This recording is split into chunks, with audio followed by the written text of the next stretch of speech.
یہ جو انسانی فیت ہوتا ہے، یہ جو ہم بچپن سے لے کے اٹھتے ہیں، یہ آگے چل کے زمانے کی قدروں کا امتحان ہوتا ہے۔ کون سا فیت ایسا ہے جو قبر تک آپ ساتھ لے جاؤ گے؟ کیا بچ نکلے گا وہ؟ رستے میں ایڈجسٹمنٹ نہیں آئے گی؟ کیا نظریات کی بھرمار نہیں ہوگی؟ کیا آپ کا ایمان جو ہے دباؤ میں نہیں آئے گا؟ کیا سوشل ایفیکٹس نہیں آئیں گے؟ کیا خاندانی ایفیکٹس نہیں آئیں گے؟ آپ کا ایمان بار بار آزمایا جائے گا، ہر بات میں آزمایا جائے گا، ہر انداز میں آزمایا جائے گا۔ چلو 100% نہ صحیح 50% نہیں۔ آپ کو پتا پاس ہونے کی شرح کیا ہے؟ 0.01%۔ اس میں پاس ہونے کے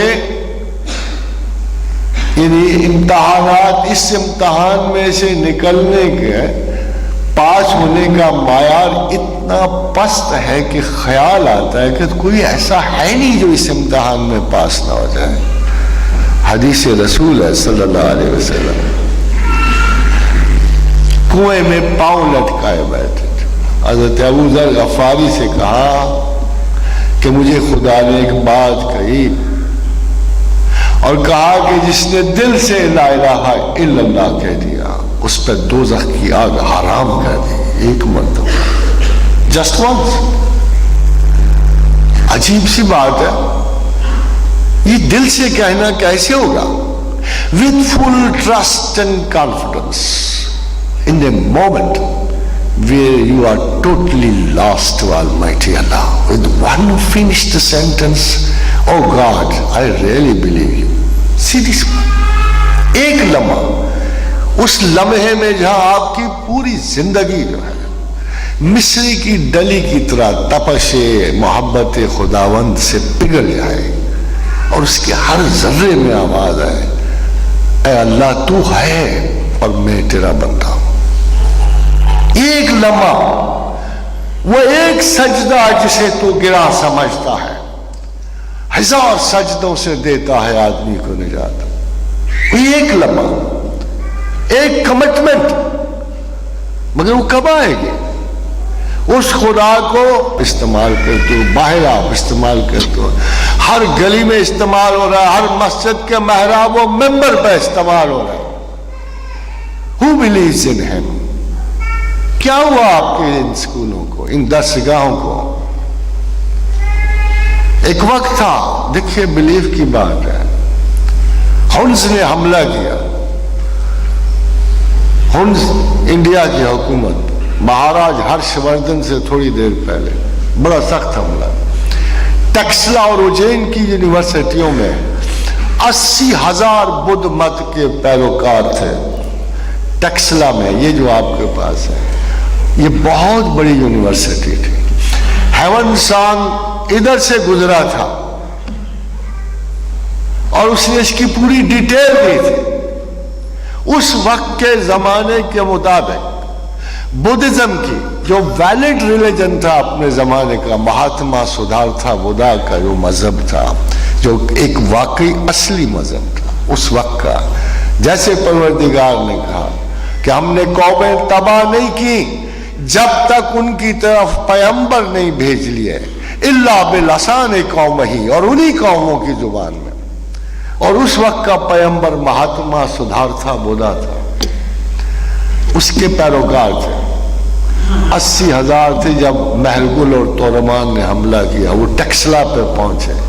ٹیکسلا میں ایک فیصلہ کرنا تھا انہوں نے، should we fight back ہنس کو؟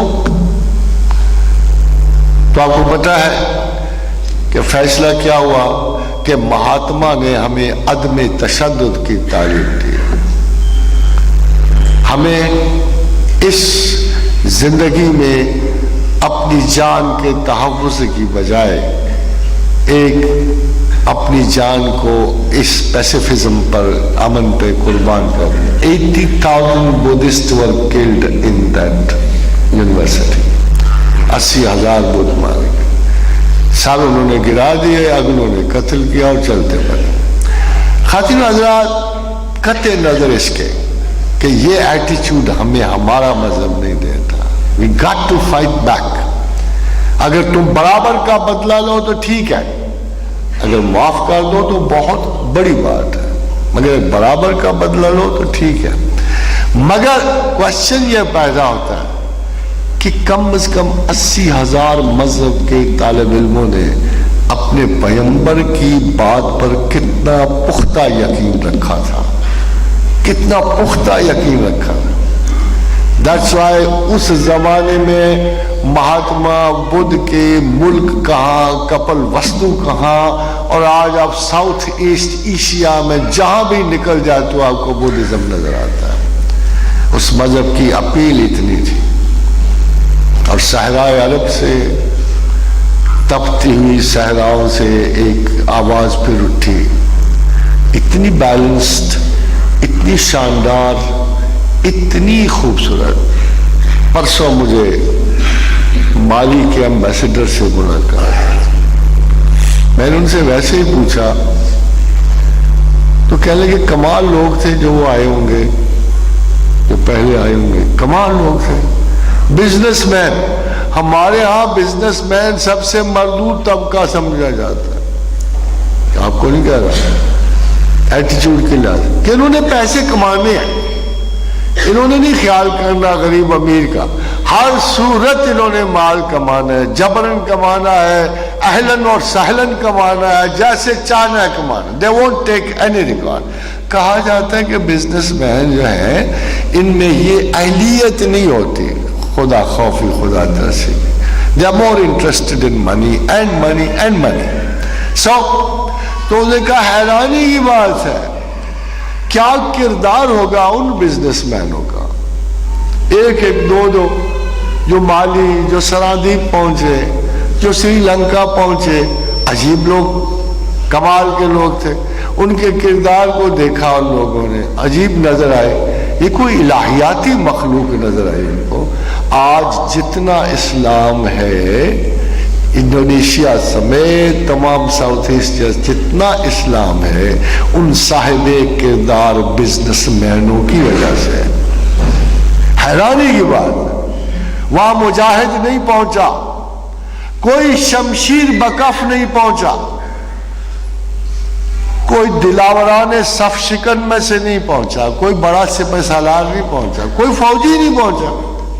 یہ انڈونیشیا دیکھ لی, the biggest empire of Islam, the biggest Muslim state in the world. پہلے ہم تھے, اب وہ ہیں, مگر آپ یقین کیجئے کہ کوئی فوجی اترا ہی نہیں وہاں. لوگ کہتے ہیں اسلام زور سے پھیل, تلوار کے زور سے پھیل رہا ہے. بھئی ادھر تو کوئی فوجی اترا ہی نہیں سرے سے. سب سے بڑی اسلامی مملکت شہادت دے رہی ہے کہ یہاں وہ چند شریف لوگ پہنچے, اصلی مسلمان. اتنا زور تھا ان کے کردار میں, اتنی قوت تھی ان کے اخلاق میں, خدا کا نور ان کے آگے آگے چلتا تھا, لوگوں میں محبت بانٹتے تھے, اناف بانٹتے تھے. And suddenly you see a huge country turning to their fate.